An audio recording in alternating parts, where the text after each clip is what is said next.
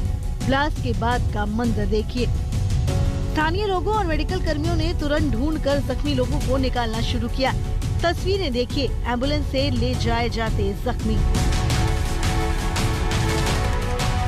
Wheelchair पर जख्मी, stretcher पर जख्मी, यहाँ तक कि कई जख्मी अपने साथी की मदद से पैदल ही चल पड़े। इस पूरे खौफनाक मंजर के बीच आज तक संवाददाता नवीद सुल्तानी पल पल की रिपोर्टिंग कर रहे थे। Stand here outside the hospital emergency of Kabul. We try to make a report from Kabul emergency. There's a lot of people they're running out of the area, airport area. They're injured and killed, and some guys come here in the hospital. We try to make a report, but unfortunately the Taliban they didn't take a permission to journalists to make a report. Afghanistan की राजधानी काबुल के Hamid Karzai international airport के पास double धमाके में 13 अमेरिकी commando समेत 100 लोगों से ज्यादा की मौत हो गई, जबकि करीब 150 लोग जख्मी हुए हैं। हमले की जिम्मेदारी ISIS ने ली है। बाइडेन भी पहले कह चुके थे कि ISIS का गुरासन गुट कोई बड़ा हमला कर सकता है। A tough day. This evening in Kabul, as you all know, terrorists attacked that we've been talking about and worried about, that the intelligence community has assessed, has undertaken an attack by a group known as ISIS-K. कुछ दिन बाद ही New York पर 9/11 हमले के 20 साल पूरे हो रहे हैं। 9/11 के बाद अमेरिका का ये सबसे बड़ा नुकसान हुआ है, जब काबुल एयरपोर्ट की रखवाली करते हुए उसके 13 मेरीन कमांडो ISIS हमले में मारे गए। 9/11 का बदला लेने के लिए अमेरिका अफगानिस्तान में घुसा था। बड़ा सवाल ये है कि क्या अब इस हमले का बदला लेने के लिए अमेरिका अफगानिस्तान से अपने सैनिकों की वापसी टालेगा? फिलहाल बाइडेन ने ऐसी किसी भी संभावना से इनकार कर दिया है। काबुल से नवीद सुल्तानी के साथ आज तक ब्यूरो।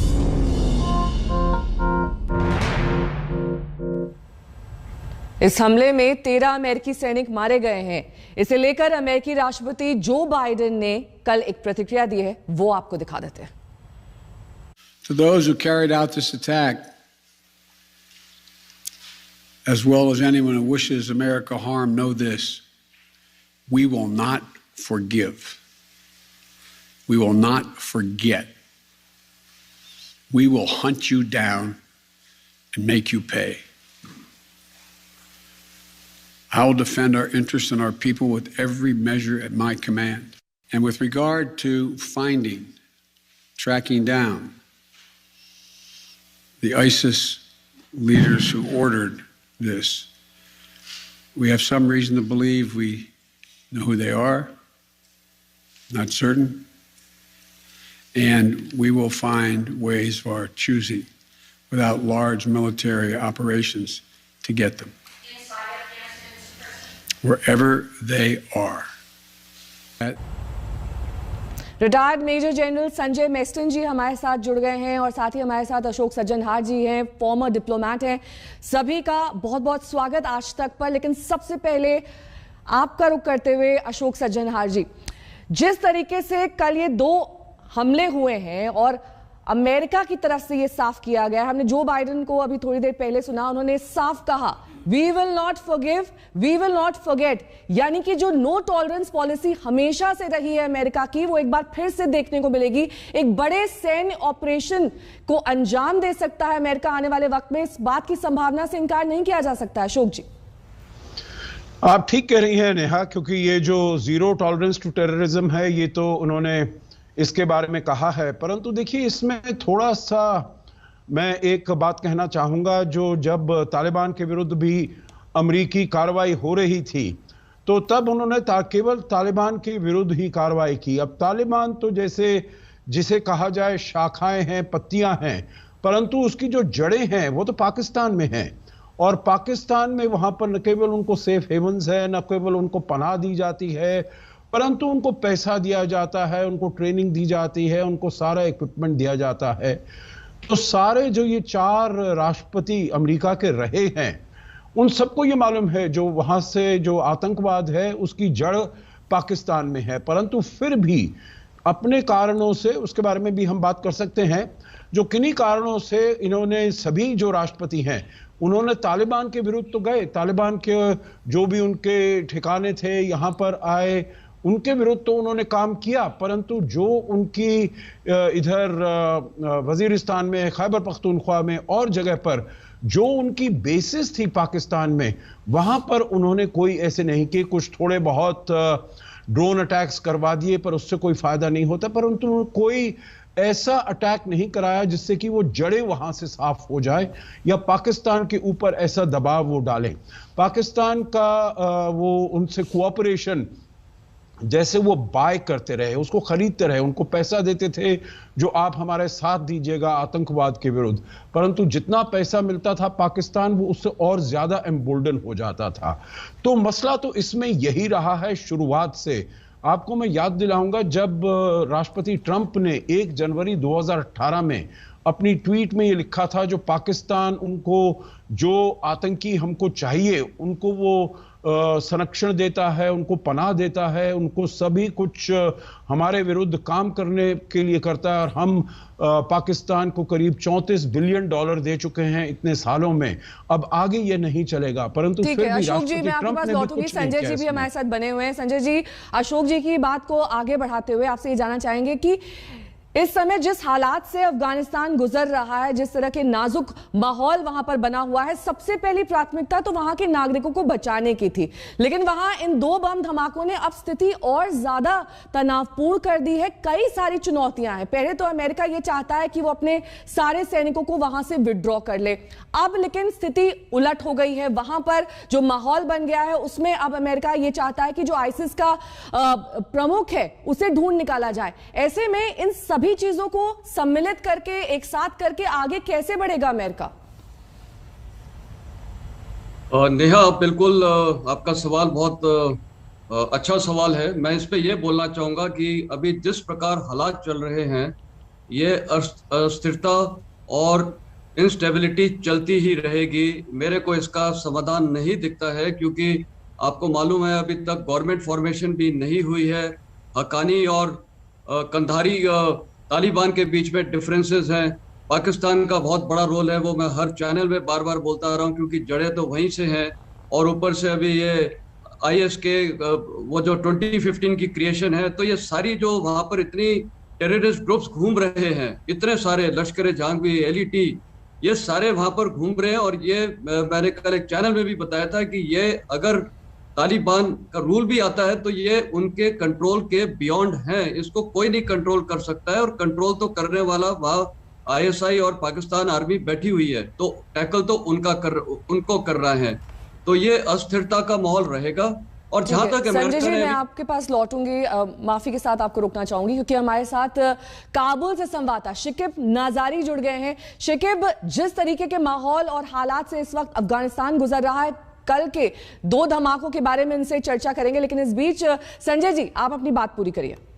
हाँ, और जिस प्रकार अमेरिका ने बोला है कि वो उनको ट्रेस आउट करेगा, ट्रैक करेगा, मारेगा, देखिए अभी क्या है कि उनके इंटेलिजेंस रिसोर्सेज हो सकते हैं, क्योंकि जब इन्होंने ये पूरा ऑपरेशन प्लान किया है, जो एक सडन एग्जिट किया है, तो उन्होंने अपने वहां पर इंटेलिजेंस एजेंट्स काफी पाले होंगे। पर जैसे टेररिस्ट की टैक्टिक्स होती है, वो मेल्ट हो जाता है, वो कंसंट्रेटेड कहीं नहीं रहता है, तो इनको ढूंढ निकालना बहुत ही मुश्किल है।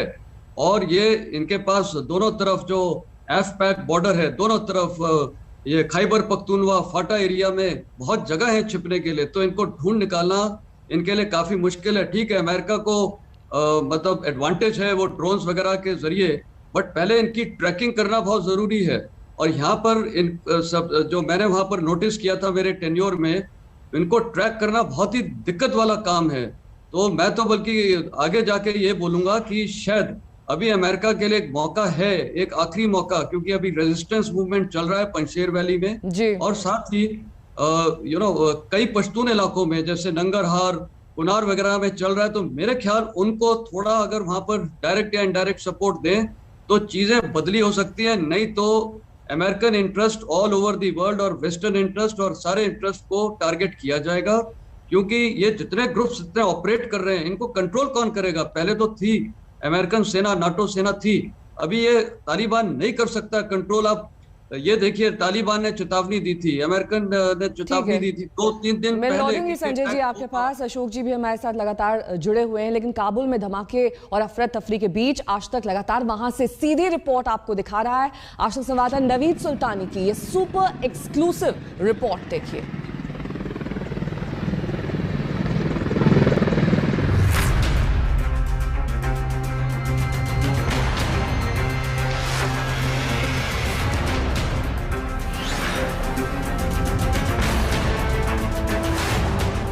जब काबुल एयरपोर्ट पर ब्लास्ट के बाद अफरा तफरी और बदहवासी फैली थी, आज तक के संवाददाता नवीद सुल्तानी पल पल की खबर कवर करने के लिए वहां मौजूद थे।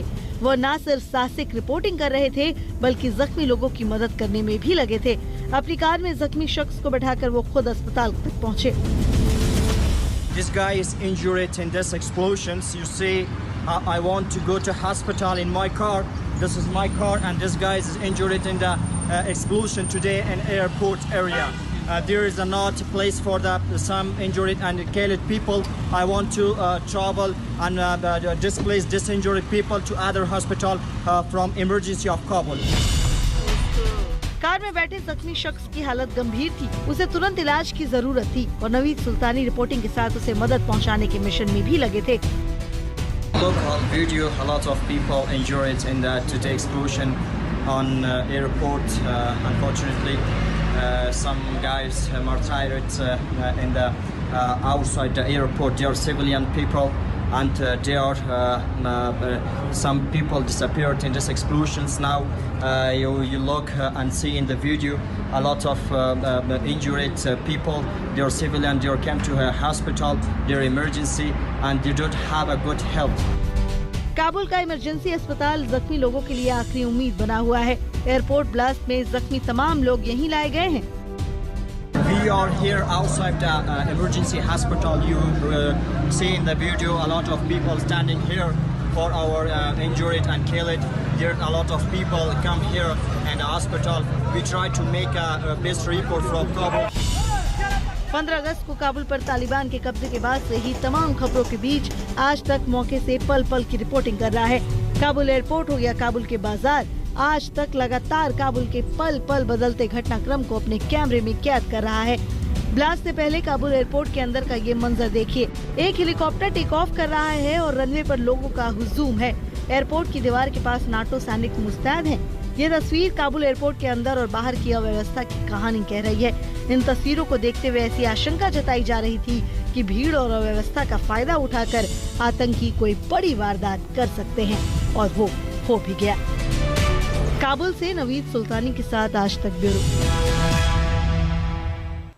अशोक सज्जनहार जी हमारे साथ जुड़े हुए हैं, संजय जी हमारे साथ हैं। अशोक जी, जिस तरह के चीजें यहाँ पर संजय जी ने पॉइंट आउट की, उन्होंने कहा कि जो स्मॉल टेरर ग्रुप्स हैं वो ऐसे में एक्टिव हो जाते हैं, उन्हें ट्रेस कर पाना एक बहुत बड़ी चुनौती होता है। ऐसे में भारत के लिए क्या संकेत हैं? भारत के चश्मे से कैसे कल के इस पूरी वारदात को देखें? देखिए, भारत तो पहले से ही बहुत सचेत है। भारत ने तो पिछले कुछ वर्षों से ये जो तालिबान का वहां पर आना 15 अगस्त को, मेरे विचार से ये हमको कोई इससे अचंभा नहीं हुआ है। हम सोचते थे ये तालिबान आएगा, कुछ महीने बाद आएगा, कुछ महीने पहले आ गया है, तो इसमें हमारे लिए कोई ये कोई ऐसी नई बात नहीं हुई है। और हमने अपनी पूरी तैयारी की हुई है वहां पर जम्मू कश्मीर में, वहां पर, क्योंकि जो यहाँ पर गुट भी हैं, जैसे लश्कर तैयबा है, जैश मोहम्मद है, तालिबान खुद है, वो भी यहाँ पर कुछ भारत के लिए कुछ वहां पर आतंकी वारदात करने के लिए को अंजाम देने के लिए वो जरूर सोच रहे होंगे, पाकिस्तान के साथ वहां पर सोच रहे होंगे।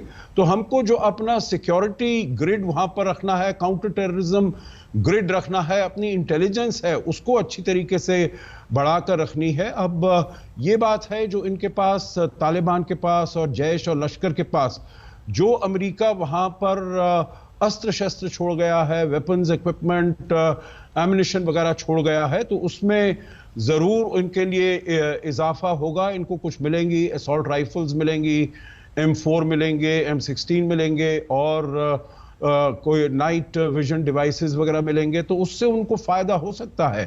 परंतु हमारी जो सेना है वो भी बिल्कुल पूरे तरीके से वो तैयार है, उनके पास भी सभी मॉडर्न इक्विपमेंट है। तो मेरे विचार से उनके पास कोई इतना ज्यादा एडवांटेज होने वाला नहीं है, परंतु हमको सतर्क रहना तो बिल्कुल सतर्क रहने की जरूरत है। और चर्चा को हम आगे बढ़ाएंगे, इससे पहले रुकेंगे छोटे से ब्रेक के लिए। फौरन होंगे हाजिर कुछ और खबरों के साथ, देखते रहिए आज तक।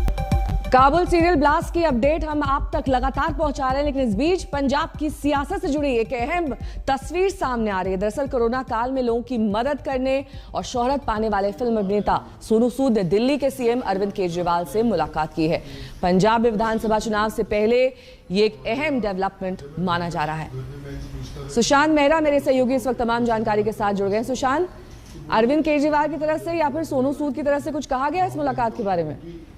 देखिए, फिलहाल अभी मुलाकात जो है वो शुरू हुई है। दिल्ली के मुख्यमंत्री और उप मुख्यमंत्री मनीष सिसोदिया दोनों से सोनू सूद जो है वो मुलाकात कर रहे हैं। पंजाब चुनावों से पहले ये एक मुलाकात एक बहुत अहम मुलाकात मानी जा सकती है। कल भी दिल्ली के मुख्यमंत्री पंजाब के दौरे पे थे और सोनू सूद खुद पंजाब के महुआ से जो है वो बिलोंग करते हैं।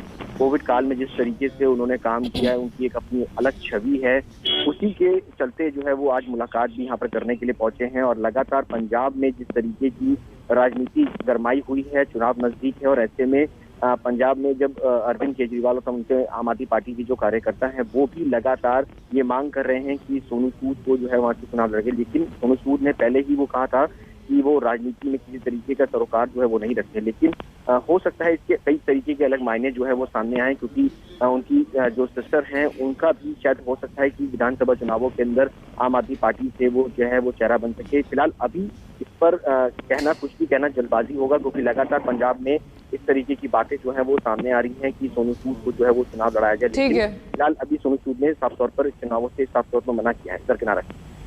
बहुत बहुत शुक्रिया सुशांत इस तमाम जानकारी के लिए आपका। इसी के साथ यहाँ रुकना होगा, छोटे से ब्रेक के लिए। फौरन होंगे हाजिर कुछ और खबरों के साथ। देखते रहिए आज तक।